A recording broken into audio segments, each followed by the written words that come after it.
voltamos com o nosso bate-papo polêmico com os advogados Leandro Zender e Tiago Badaró e com a jornalista Rebeca Ramos.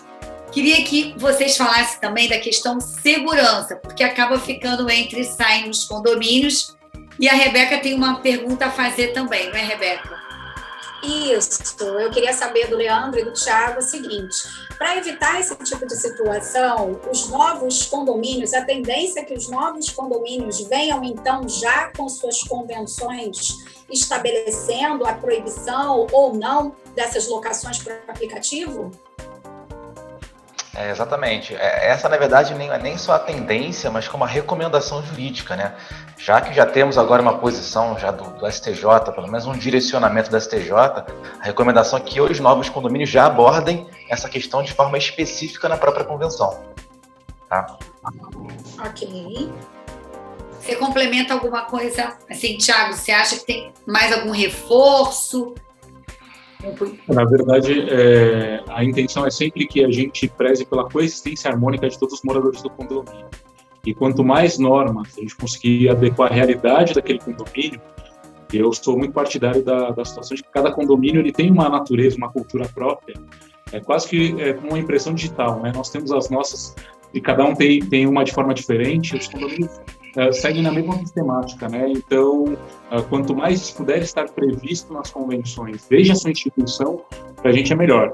Mas nada impede, obviamente, que os condôminos se mobilizem para decidir sobre isso futuramente. Apesar do quórum ser carregado, né, precisa de 2/3 para poder alterar a convenção, se for o caso, essa mobilidade pode traduzir uma nova realidade para o condomínio, que é muito interessante. Ok, e a questão de segurança para a gente, que acaba ligando, a gente vai falar também da lei do stalking, mas como é que fica também, acredito que muitos condôminos fiquem em certo receio, porque às vezes tem condomínio que tem muito idosos, e não só idosos, acabam entre e sai de pessoas que não estão naquela vida no dia a dia condominial. Talvez esse também deva ser o maior receio, né, da comunidade condominial. Pois é. Só antes de entrar no mérito, só fazer um esclarecimento, acho que talvez seja interessante. Quando a gente aborda aqui a questão de aplicativo, são os aplicativos que fazem a locação através de diárias, tá? Porque, Thiago, se discordar de mim, pode ficar à vontade. Porque se eventualmente tiver um aplicativo que faça a locação de 30 meses, não tem problema algum. Está exatamente de acordo com a lei do inquilinato, só que aqueles aplicativos que fazem locação de alta rotatividade através de diárias. Aí, com relação à segurança, só tem um caso aqui no nosso escritório, assim, de um condomínio na Zona Sul, que é exatamente sobre isso. A gente foi contratado assim, para prestar uma consultoria ao condomínio, porque o que aconteceu no condomínio? Eles faziam, como uma forma de segurança, um cadastro, assim, pedia para cada pessoa que entrasse nessa modalidade de locação, fizesse um cadastro. O síndico reuniu para a gente que, em um ano, entraram 500 pessoas diferentes dentro do condomínio. Nossa. Isso mostra pra gente o tamanho da insegurança que isso pode gerar. E principalmente, quem fazia o cadastro era o porteiro. E às vezes chegava uma pessoa falando alemão, outra pessoa falando espanhol, outra pessoa falando inglês, e o porteiro desse prédio não tinha conhecimento de línguas estrangeiras. Ele dava papel, a pessoa escrevia lá qualquer coisa na nossa língua nativa, né? E passava. Então, assim, gerava uma insegurança enorme para o condomínio. Por isso ele nos procurou para realmente dar um parecer sobre a possibilidade de proibir essa modalidade de locação. Você tem esse caso também, Tiago? Alguma coisa nesse sentido? Sim, na verdade, hoje a gente tem que entender também que precisamos nos adaptar a essas novas realidades do sharing, né? Tudo está sendo compartilhado, inclusive a propriedade também está sendo compartilhada. Então, eu acredito que para a questão da segurança, as pessoas que são um pouco mais vividas, por assim dizer, elas vão se sentir um pouco acuadas, porque não é uma realidade que elas enfrentavam na época delas, né? O compartilhamento de propriedade é uma coisa muito nova, inclusive até com mudanças substanciais. Hoje no Código Civil a gente tem a questão da multipropriedade, em que várias pessoas podem contrair uma propriedade, né? Então sharing, essa palavra em inglês aí, significa dividir por si só, né? É algo que cada vez vai ser constante. Hoje em dia, eu confesso para vocês, inclusive por advogar para alguns condomínios no Rio de Janeiro, na verdade até em Niterói, eu não tenho tanto problema de segurança, né? Apesar da grande volatilidade de trânsito de pessoas nos condomínios. Então, são casos raríssimos mesmo que aconteceram e vejam, nada voltado à seara criminal, pelo contrário, voltado à área administrativa do condomínio mesmo. Morador que usou a unidade, fez festa até mais tarde, ou utilizou a piscina num horário inapropriado, né? E quando eu falo morador, eu estou falando do locatário, dentro dos termos do aplicativo por temporada, e só foram essas questões triviais do dia a dia do condomínio que para a gente é bem tranquilo. Mas, graças a Deus, em nenhum dos meus clientes, independente da localidade do Brasil, a gente enfrentou, e espero não enfrentar, nenhum caso que chegue na seara penal efetiva de roubo, assalto ou coisa pior. Então, a questão da segurança ela tem que ser observada, a responsabilidade é sempre do proprietário nesse sentido, mas o histórico traz que até o presente momento são raríssimos os casos em que há algum tipo de postura criminosa de quem adota esse tipo de prática dentro do condomínio. Não sei se o Leandro já enfrentou alguma aí nesse sentido, mas me divide aí com a gente, Leandro, por favor. Mas, a princípio, foram situações muito tranquilas que só tiveram como resultado infrações a normas condominiais. Tudo bem. Os condomínios que eu advogo também é a mesma situação. A questão é que o síndico ele fica com medo que isso possa acontecer. Então, ele tenta se antecipar. Nesse caso, por exemplo, que tem mais de 500 pessoas, ele não quer esperar que tenha alguma situação criminal de roubo ou algo até pior para tomar uma medida. Então, ele tenta se antecipar para poder exatamente evitar um problema maior. E assim, o bom senso tem que se prevalecer, né, o bom senso e o apoio jurídico, né, de bons profissionais, para que o síndico, né, possa estar embasado e tomar a melhor decisão para a vida, né, o ambiente condominial. E aí eu quero agora que a gente fale, Thiago, como é que é o impacto dessa lei Stalking, né, que foi sancionada recentemente, nos condomínios, né, o Thiago e o Leandro? Claro, Cris. Vamos lá. Muito recentemente, então, foi sancionada a Lei 14.132 de 2021, que foi conhecida como a Lei do Stalking. Na verdade, ela alterou o nosso Código Penal, incluindo o artigo 147, letra A, no Código, prevendo que a prática da perseguição reiterada pode ser considerada como uma conduta criminosa. A perseguição ela já era uma contravenção penal, né? Então não chegou a ser considerada como crime no passado, mas essa tentativa sempre do direito acompanhar os fatos, né? O que é muito difícil, porque a gente sempre precisa de um processo legislativo para criar novas normas, e as situações acontecem mais rápido que as normas são criadas.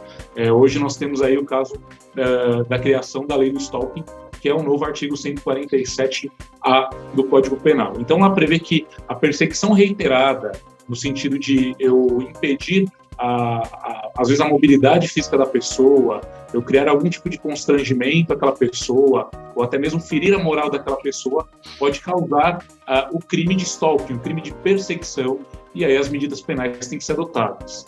Dentro do condomínio isso acontece quase que sempre, pelo menos nos nossos relatos, e aí também vou um pouco do doutor Leandro. Tá rindo porque está vivendo. Fiquei até assustada agora. Porque a gente quer exemplos, trazendo para a nossa realidade. Porque senão daqui a pouco, sei lá, né? Todo mundo sendo perseguido, todo mundo sendo processado. Como assim, gente? Isso mesmo. Claro. Obviamente que não é uma postura rotineira que a gente vê nos condomínios, mas vemos bastante isso nos condomínios, e acredito que o doutor Leandro também. Mas veja, em muitos casos, às vezes, há uma contradição, uma contrariedade com a gestão que atua dentro do condomínio. Eu sou contra o síndico do condomínio. E aí eu começo a realizar uma série de práticas que podem se transformar numa prática de perseguição. Então eu começo a falar das contas do condomínio um dia, e tudo bem, estou dentro do meu direito de reclamar, de pleitear, de exigir determinadas providências dentro do condomínio. E aí aquilo começa a virar cobranças pelo WhatsApp pessoal do síndico, eu vou lá e começo a tocar no apartamento do síndico em horários inconvenientes. Posturas que nós vemos muito recentemente, às vezes o morador ele acompanha o síndico até a área da garagem para esperar o síndico pegar o carro dele e aí fazer questionamentos, e obviamente isso é de ligar com o interfone de forma reiterada, e aí quando você vê aquela pessoa, aquele morador, ele está de forma reiterada atrás do síndico, né, em razão da necessidade dele querer suprir uma vontade particular de ser contrário àquela gestão. Aí, óbvio, isso vai causar uma série de problemas, às vezes de âmbito pessoal, psicológico, o síndico não vai mais sentir a vontade para sair da unidade dele, porque ele sabe que ele vai encontrar aquela pessoa, e aí nós temos a configuração do crime de perseguição. O contrário também acontece, né? O síndico começa a perseguir o morador, e aí às vezes a perseguição ela pode ser transformada em uma série de atos advertências, multas. O síndico está lá quando aquela pessoa está usando a piscina, o síndico está lá quando a pessoa está entrando no carro dela, e aí o contrário também tem validade. A pessoa se sentir, obviamente, infringida na sua liberdade de locomoção dentro do condomínio, de atuação, de utilização do condomínio, aí nós entendemos que essa prática reiterada pode configurar o crime de stalking. Entendi. Deu para entender. E isso vale também, claro, para o ambiente digital, né? O WhatsApp, grupos, enfim, essas questões. Claro, até porque a conduta criminal prevista no artigo 147, ela prevê uma majoração da pena quando essa prática do stalking ela acontece por meio de grupos. Né? E a melhor expressão de grupos atualmente eu vejo que é o WhatsApp, né? Que utiliza, que valida aí uma série de posturas, às vezes, das pessoas da qual o grupo é contrário.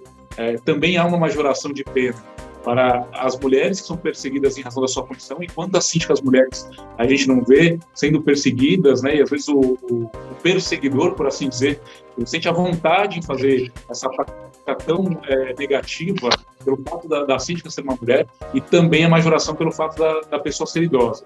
A gente utiliza, obviamente, a qualificação do síndico aqui como exemplo, mas isso é para qualquer pessoa que se sinta perseguido dentro de um ambiente, independente se é o condominial ou não, mas a infração, né, o prejuízo à vida privada transforma-se em ato criminoso agora. Perfeito. Perfeita colocação, tá, Thiago? Mais uma vez, não tenho nada a comentar. Só fazer dois pequenos comentários sobre a sua fala. Você realmente falou muitas vezes sobre o síndico, mas é exatamente isso. A gente fala do síndico como exemplo porque o síndico é a pessoa em destaque dentro do condomínio. Mas pode ser 2 condôminos que não tem nenhum cargo de gestão na administração. Pode ser um vizinho de porta, um vizinho de cima e um de baixo que tem algum tipo de atrito e um começa a perseguir o outro exatamente para causar algum tipo de abalo psicológico. Isso também é muito comum. A questão do interfone que o Thiago comentou é muito clássica, da pessoa ficar tocando interfone reiteradas vezes com o único e exclusivo interesse de causar perturbação àquele outro condômino. Tá? E só um último comentário, Cris. É interessante só falar que a comunicação falsa de crime também é crime, tipificado no artigo 340 do Código Penal. Então, aquele condômino pode simplesmente acusar alguém de estar stalkeando, né, de incorrer nesse crime de modo falso. Ele tem que tomar muito cuidado, porque a comunicação falsa é crime também. É bom esclarecer, né? Porque senão sabe como é que é, né? Vai vir aquela, né, confusão. Todo mundo vai dizer que está sofrendo, né? Esse é o problema. Todo mundo está sendo perseguido. A pergunta que eu queria fazer, por exemplo, até mesmo no ambiente condominial, isso também vai até o funcionário também? O funcionário se sentindo perseguido, ou aí já é uma outra, passa por uma outra, se enquadra em outra lei, sei lá, ou não? Por exemplo, um morador perseguir um funcionário, em vez de ser o síndico. Eu entendo que a lei se aplica a qualquer pessoa em qualquer... É uma lei federal, né? A qualquer pessoa em qualquer âmbito a lei pode ser aplicada. Entendi. Então, seja funcionário, seja morador, seja locatário, qualquer que seja a pessoa que esteja sofrendo esse tipo de agressão, física ou moral, ele pode sim tomar as medidas penais que ele entender cabíveis. Porque assim, a gente escuta, vocês devem escutar até mais do que eu, mas assim, nessa área às vezes a gente vê que tem o exemplo que o Thiago deu de síndico, perfeito, porque coitado, sempre acontece com o síndico. E muitas das vezes, por a pessoa discordar da gestão, né, geralmente tinham, sei lá, 1 ou 2, enfim, aí por exemplo, manda a polícia ir lá questionar a obra, uma obra que foi aprovada por assembleia, tudo certinho. Aí começa a gerar uma perda de tempo, né? Porque chega a polícia, leva o síndico, faz aquilo. Isso, várias vezes, o síndico agora, a partir com a lei, ele pode, então, entrar com uma ação, é isso que se faz? Ou procura a delegacia? Como é que é feito isso? Para ficar assim mais claro, como quem se sentir perseguido faz como? Bom, a recomendação, caso alguém se sinta ameaçado, primeiramente, procurar um advogado criminalista, para quem seja bem assessorado sobre a situação, e pode ir na delegacia fazer um boletim de ocorrência para já iniciar os trâmites criminais. Entendi. Esse é o caminho. Quem se sentir prejudicado, ou no ambiente condominial ou fora dele, esse é o caminho, né? Agora, uma dúvida, para a gente, está quase chegando ao finalzinho, assim, não pode se confundir com o vizinho antissocial, são coisas distintas, né? Uma coisa é a perseguição e outra coisa é aquele vizinho, né, que faz aquela... que ninguém quer ter um vizinho daquele, vamos dizer assim. É isso? A grande questão, Cris, eu entendo, é que muitas vezes a questão do stalking ela pode se confundir com outras tipificações penais e até mesmo a questão do vizinho antissocial. Pode acontecer, né? Uma não é excludente da outra, mas podem ser adicionais. Mas o que a gente vê bastante é que às vezes o vizinho que ele tem uma postura, pode acontecer, né, pessoal? Mas é mais comum do que a gente imagina. É que o vizinho que às vezes tem uma postura antissocial, e quando a gente pensa em postura antissocial, o próprio Código Civil fala que é aquela pessoa que não tem a possibilidade ou ela prejudica o convívio social com os demais, e aí sim, por isso, a razão dela ser considerada condomínio social, ela também pode realizar essa prática. E aí, obviamente, a gente tem dois caminhos, né? A aplicação penal em razão do crime de stalking e também as penalidades aplicáveis nos termos do artigo 1337, parágrafo 2º do Código Civil, que daí seria chamar uma assembleia para majoração da multa daquela pessoa que, de forma reiterada, ela acaba prejudicando a convivência com os demais moradores. Então, a penalidade ela acaba sendo acumulada se a pessoa ela é antissocial e também pratica o stalking dentro do condomínio. Entendi. Então, são duas práticas, na verdade, né? Isso, que podem ser duas práticas. Isso. Podem ser até mais, né? Pode ter uma lesão corporal aí, mas pode ter outros crimes aí tipificados para o condomínio social, né? Calúnia, injúria. Calúnia, isso. Exatamente. Então, aí, você falou, Rebeca, você comentou no bastidor que tem uma decisão recente, é isso? Até o Leandro também falou sobre isso um pouco, né, Leandro? Que tem uma decisão recente de um condomínio, acho que em São Paulo, que a justiça autorizou que esse condomínio fosse expulso do condomínio por uma série de atitudes que ele vinha tomando ao longo de vários anos, né? Isso. Teve essa decisão recente agora de São Paulo e teve também uma decisão de 2019, se eu não me engano, aqui no Rio.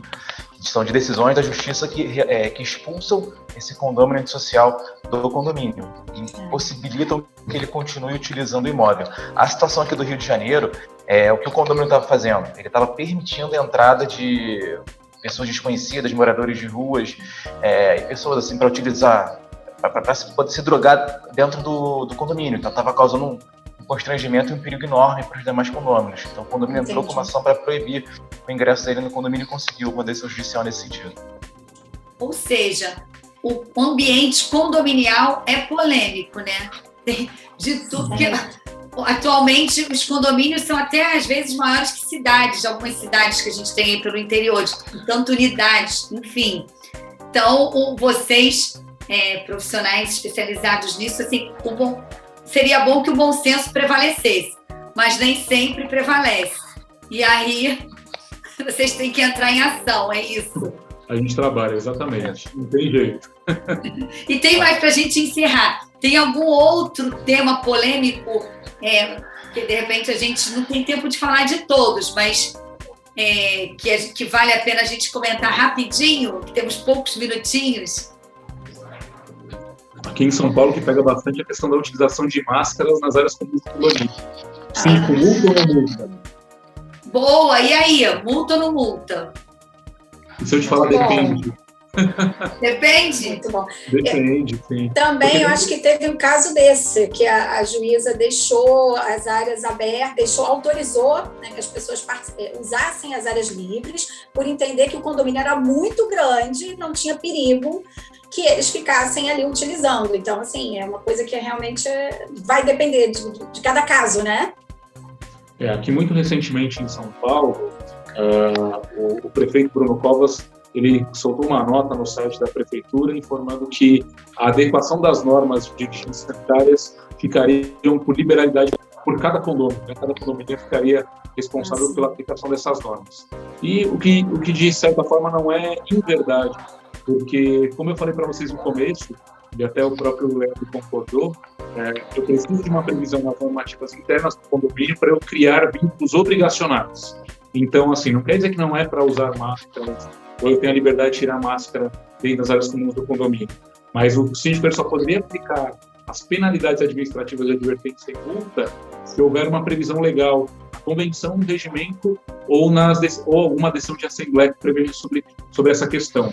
Mas isso não impede, por exemplo, se eu estiver transitando nas áreas comuns do condomínio e algum morador, o próprio síndico não sentir a vontade dessa prática, eu posso fazer uma denúncia para a vigilância sanitária e pedir para que uma medida seja tomada contra aquele morador, ou até mesmo uma medida judicial seja tomada contra aquele morador que de forma recorrente transita pelas áreas comuns sem a máscara. Só que aí as medidas são outras, não serão as administrativas. As administrativas elas vão ter que ser balizadas pela convenção, regimento ou decisão de assembleia. Aí o síndico ele pode adotar as medidas cabíveis. Se não, aí a gente recomenda que procure o judiciário para que seja tomada a melhor decisão através do Estado e não uma decisão arbitrária do síndico sem nenhum respaldo. Quer complementar, Leandro? Eu nesse ponto, eu concordo em parte com o Thiago, discordo de algumas questões. Eu acho que as convenções, muitas vezes, elas seguem o texto expresso no artigo 1336, no inciso 4º, que fala que o condômino é obrigado a dar às suas partes a mesma destinação, utilizando-as de acordo com os bons costumes e a saúde, salubridade. Muitas vezes a convenção também tem essas disposições, então, do meu ponto de vista, seria possível aplicar, ainda que por analogia, alguma penalidade caso o condômino não estivesse utilizando a máscara. Porque eu acho que aí voltamos, é uma questão de bom senso, é uma questão de saúde pública a utilização de máscara. Porque, de acordo com muitos médicos, o uso de máscara primordialmente é para que você não transmita, não só para que você se proteja. Então você exige que o outro use a máscara para que ele, caso contaminado, não passe para os demais o coronavírus. Então eu acho que o síndico ele pode exigir e caso tenha alguma disposição na convenção, ainda que por analogia, ele poderia aplicar a multa. Entendeu? Mas é uma situação extremamente controvertida, não à toa você, Cris, pediu alguma situação polêmica para a gente abordar. Então os advogados também discordam muito com relação a isso. Não existe nada muito claro. Não, acabei assim cortando, desculpa, mas aí cabe o que o Thiago também colocou. Acho que foi isso que eu entendi também, assim, o síndico acaba decidindo, assim, tô falando até mais pelo Rio, pelos condomínios que eu costumo andar no Rio, tá lá, o uso de máscara obrigatório, tem aquele negocinho do elevador, se for da mesma família, podem 3, se não, são 2 pessoas só. Então, assim, as coisas vão acontecendo, vão se adaptando, vou dizer assim, é isso? Eu entendi que... Pois não, Leandro, eu te cortei. Não. Pode falar. Muito obrigado.